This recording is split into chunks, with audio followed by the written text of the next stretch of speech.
I wanted to share something with y'all. Back when I graduated high school, it was several of us for our senior trip.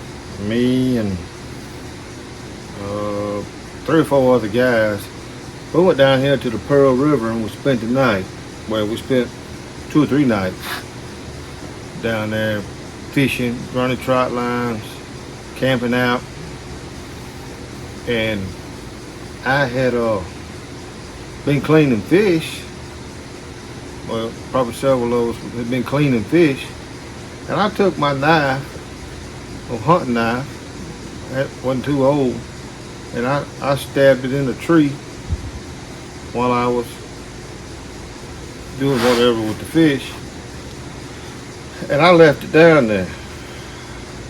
We got home 2 or 3 days after we got home. I remembered I had left that knife stuck in that tree, the old cypress tree. Well, the boy that knew the guy's land that we was on, 'cause I mean, we left here, we probably went, I don't know, probably 20, 30 miles around the road, crossed the river, went down what they call River Road in Philadelphia, went down there, and then we went across a man's pasture or whatever. He had a road through his pasture. We went on down into the swamp, and that's where we camped. And I told that boy, I said, if you go back down that way, I said, run in there and get my knife. And I told him about where it was at according to where we were sleeping and whatnot. Well, then it come a flood. He couldn't get in there because the Pearl River floods like crazy in the swamp land. Well, and through the years, I had thought about that knife several times. When I'd be crossing that Pearl River swamp on that particular road or whatever, I thought about that knife. Well, when I was coming home from taking Toot Man to the church, from going to church camp, had a guy that inboxed me and told me that his dad wanted me to call him. Well, naturally, I figured it was something about air conditioning, and I hadn't did no side work, no air conditioning in several years. So I kind of was hesitant about calling him. Well, finally, on the way back, I called him. And he asked me if I had lost a knife. He told me a buck knife, about a 4-inch blade. And I told him, man, it's very possible. I lose stuff all the time. And I asked him, was it a hunting knife? And he told me, no, it was a pocket knife. I told him, well, I wasn't really for sure if I had or not. He said, well, I got one. It's got your name on it. I said, well, I guess it's mine, but I don't know.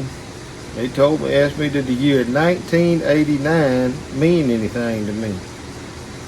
I said, well, I graduated high school in 1990, so I don't know what 89 would be on anything for. Well, he told me it was my knife because he got the polishing on it. It was in bad shape. He got the polishing on it, and he seen my last name. So he kept on polishing, and he found a date.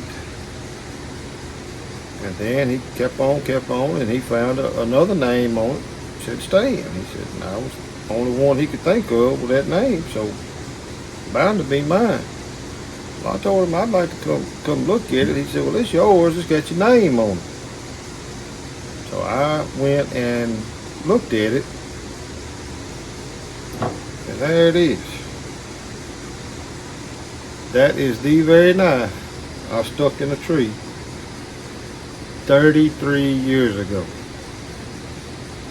It was probably, if I had to guess by everything, it was right after I graduated, so it had to have been somewhere around May of 90.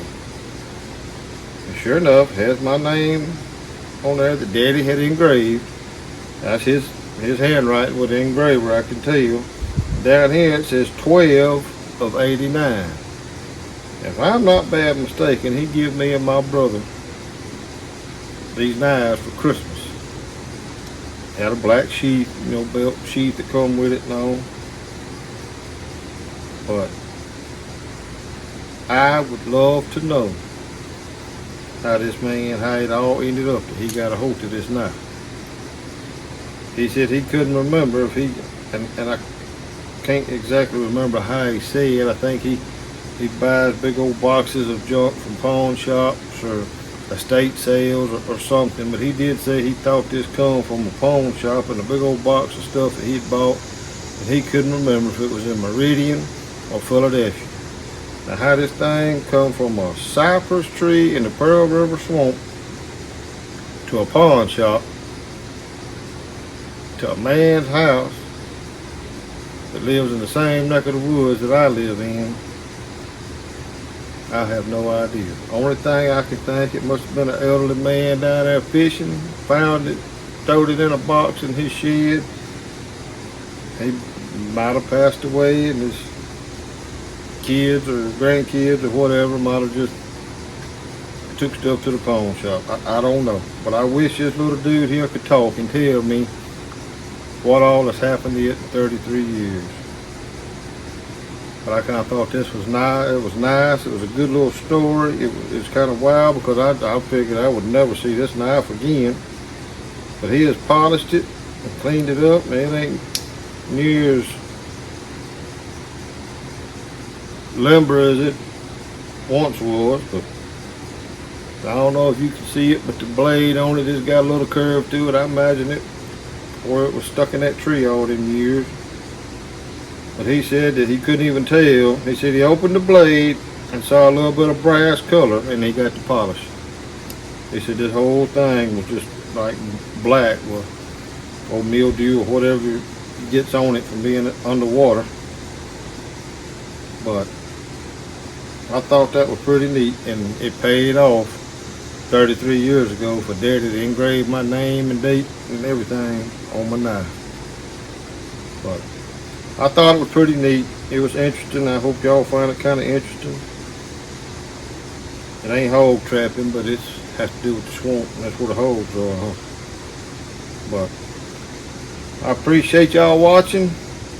Y'all subscribe and like and comment and tell me what y'all think about this. And if anybody happens to know anything about a knife in a tree down off River Road in Philadelphia, Mississippi, say something to me. Let me know what you think. If y'all know anything, let me know. Appreciate it.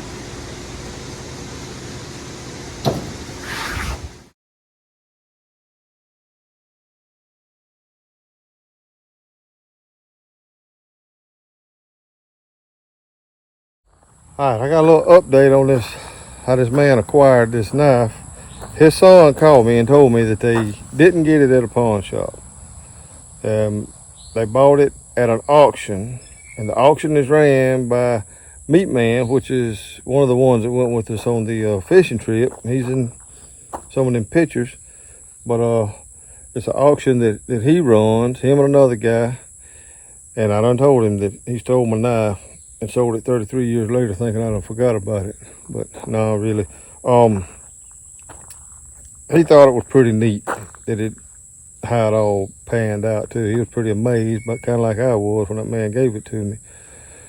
But the boy said that they buy different boxes. You can get different boxes with different stuff in it. Some with knives, some with power tools, and just whatever. But he bought a box that had a bunch of knives in it, and this just happened to be one of the knives that was in that box. And I think he said that different people can bring whatever and put it all in there to be auctioned off or whatever, and they don't know exactly where the box came from, who actually brought the box. But I think that's the correct story on it. But anyhow, I do know they got it at the auction, but I don't know exactly how it got to the auction. But that's the best I can remember or decipher from what I was told. But anyhow, I thought that was pretty cool. Y'all subscribe and like, and y'all help me out. And maybe we'll get some pigs on here next time. Appreciate y'all. Hope y'all enjoyed that. I thought it was cool. See you.